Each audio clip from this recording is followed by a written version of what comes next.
हृदयपूर्वक आप सबको मैं प्रणाम करता हूँ।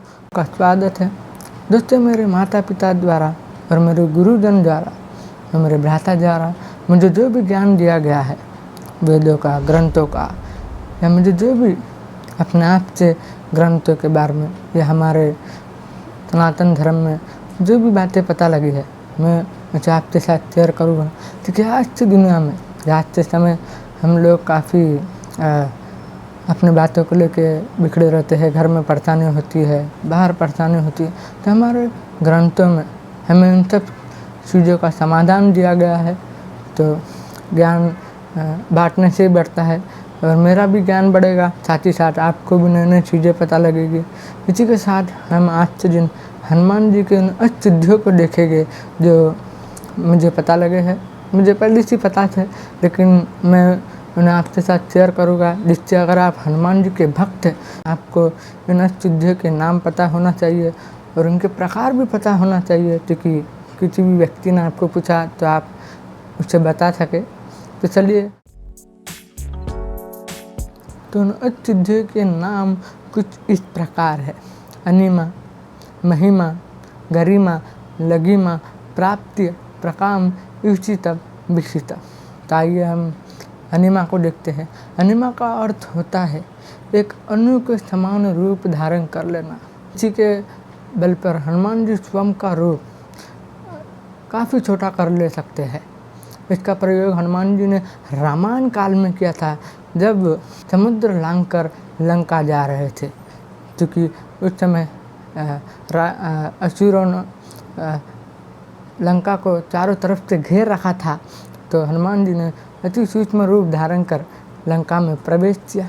और हमें सुंदरकांड में एक चौपाई भी मिलती है, जिसमें जो चौपाई कुछ इस प्रकार है: मस्तक समान रूप कपिधरहि, लंके चले ही सिमहरि निर्हरि, नाम लंकेने एक न शास्त्री, तो कही चलहि मोह नंदने।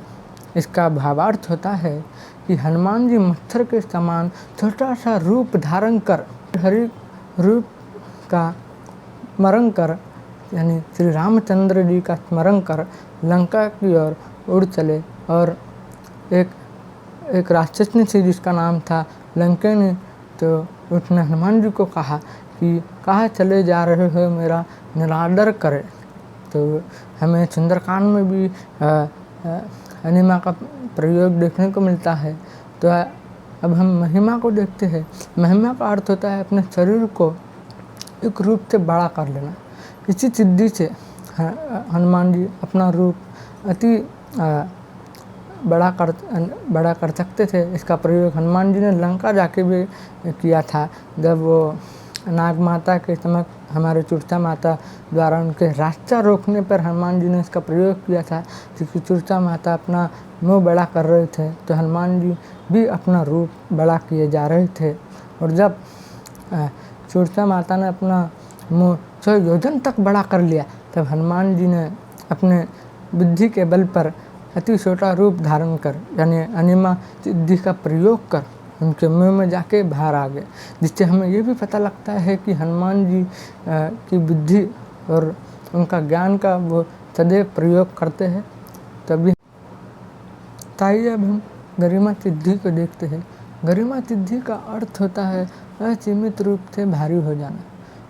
इसी सिद्धि के मदद से हनुमान जी स्वयं का भार एक पर्वत से समान कर लेते हैं। इसका प्रयोग हनुमान जी ने महाभारत काल में किया था। ये हमें देखने को मिलता है, जब भीम को अपने शक्ति पे घमंड हो गया था, तो हनुमान जी ने एक वृत्त वानर का रूप धारण कर एक भीम के रास्ते में एक वृत्त वानर का रूप उन्होंने धारण किया और अपनी पूंछ को उनके रास्ते के बीच में लटा दिया, जिससे उनके मार्ग में वो कुछ बाधाएं बन रही थी। और जब भीम अपने घमंड से उस पूंछ को उठाने आए तो वो नहीं उठा सके, क्योंकि हनुमान जी ने वहाँ पे गरिमा सिद्धि का प्रयोग कर अपने पूंछ को एक पर्वत के समान भारी कर लिया था। तो आइए अब हम लघिमा को देखते हैं। लघिमा का अर्थ होता है भार रहित हो जाना। इसी सिद्धि से हनुमान जी स्वयं को हवा के समान कर ले सकते हैं। इसी सिद्धि का प्रयोग हमें हनुमान जी द्वारा रामायण काल में किया गया है। ऐसा कई बार देखने को मिलता है। और हमें सुंदरकांड में एक चौपाई भी मिलती है जहाँ पे जो चौपाई कुछ इस प्रकार है। देह विशाल परु हर आई, मंदिर ते मंदिर चढ़ जाई, जरह नगर लोग बिहाला, झपट लपट बहु कोटि कराला। इसका भावार्थ होता है हनुमान जी अपना जो रूप है वो एक हवा के समान कर ले रहे हैं और महल से महल चढ़े जा रहे हैं और लोग बेहाल हो रहे हैं और लाखों आँखों की भयंकर लपटें झपट रही है। तो अभी हम देखेंगे प्राप्त्य।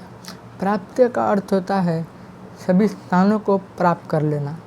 इसी सिद्धि से कोई भी व्यक्ति प्राप्त कर सकता है या किसी पशु पक्षियों की भाषा भी समझ ले सकता है, आने वाले समय को भी देख सकता है।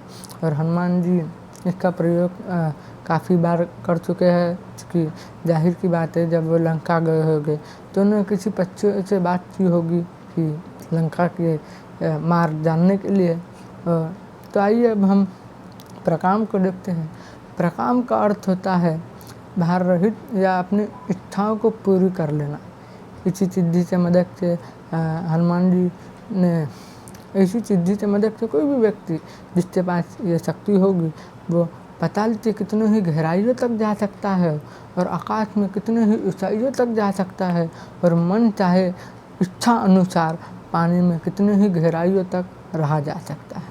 और प्रकाम से हनुमान जी ने जो श्री राम भक्ति थी इससे उन्होंने अपनी इच्छा अनुसार रामचंद्र जी को भी पाया है। तो हमें ये भी देखने को मिलता है। तभी हम इसी तत्व को देखते हैं। इसी तत्व का अर्थ होता है ऐश्वर्य हो जाना या फिर ऐश्वर्य स्वरूप हो जाना या फिर किसी देवी शक्तियों को प्राप्त कर लेना। इसलिए हनुमान जी को काफ़ी दैवीय शक्तियाँ प्राप्त है जो उन्होंने बालकाल में काफ़ी अपनी निलाय की है। तो ये इसी सिद्धि के बल पे उन्होंने की है। और अभी हम विशितव को देखते हैं। विशितव का अर्थ होता है अपने आप को या किसी को भी सुनने की इसमें क्षमता होती है, किसी को अपने वश में करने की भी इसमें जो ये सिद्धि है इसका प्रयोग किया जा सकता है। और इसी सिद्धि के प्रभाव से हनुमान जी ने खुद के इंद्रियों पर भी एक नियंत्रण रखा हुआ है, इसलिए हम उन्हें जितेंद्र कहते हैं। और इसी सिद्धि के मदद से आप किसी भी व्यक्ति को व्यक्त में कर सकते हैं। हनुमान जी किसी भी व्यक्ति को अपने व्यक्त में कर सकते हैं। रामायण काल में उन्होंने जिस प्रकार जब वो लंका गए थे, जब उन्हें रावण द्वारा पकड़ा गया था, तो हनुमान जी ने विभीषण जी के मन को जानने के लिए या उनके मन के भार को जानने के लिए इसी शक्ति का प्रयोग किया होगा। और इसलिए हनुमान जी किसी के भी मन को पढ़ सकते हैं और किसी को भी अपने नियंत्रण में रख सकते हैं। और हमें इन अष्टसिद्धियों के नाम और हमने इनके प्रकार देखे हैं जो काफ़ी आसानी से मैंने समझाया है। अगर मुझसे कोई गलती होगी तो मैं आपसे क्षमा याचना करता हूँ। और आज हमने इन अष्टसिद्धियों को जाना है। मैंने अपनी वाणी बल की क्षमता अनुसार मैंने आपके साथ ये साझा किया है। और हमें कभी भी अपनी शक्ति और जो भी हमारे पास सत्ता हो, धन हो, इस पर कभी घमंड नहीं करना चाहिए। और हनुमान जी ने सदैव इन सिद्धियों का प्रयोग राम काज में किया है। तो इससे हमें इन सिद्धियों से और हनुमान जी द्वारा अपनी शक्तियों का सदैव लोगों के कल्याण के लिए ही प्रयोग किया है। और हमें भी अपनी शक्तियों का सही प्रयोग करना चाहिए, वरना फिर जो अंत होता है वह रावण जैसा ही होता है। इसलिए हमें हमेशा भक्ति से हमारा मन भरा होना चाहिए, वरना हमारे जीवन में कोई भी समस्याएं हमें नहीं देखने को मिलेगी। ठीक है, अगर जो भी समस्या होगी वह हमारे सामने, ठीक है, प्रभु हमारे साथ होंगे तो वो समस्या हमारे लिए काफ़ी आसान बन जाएगी।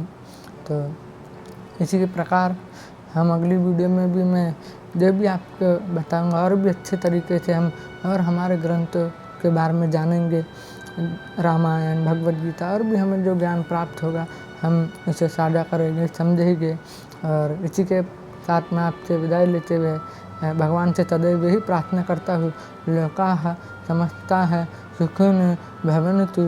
जय सिया राम।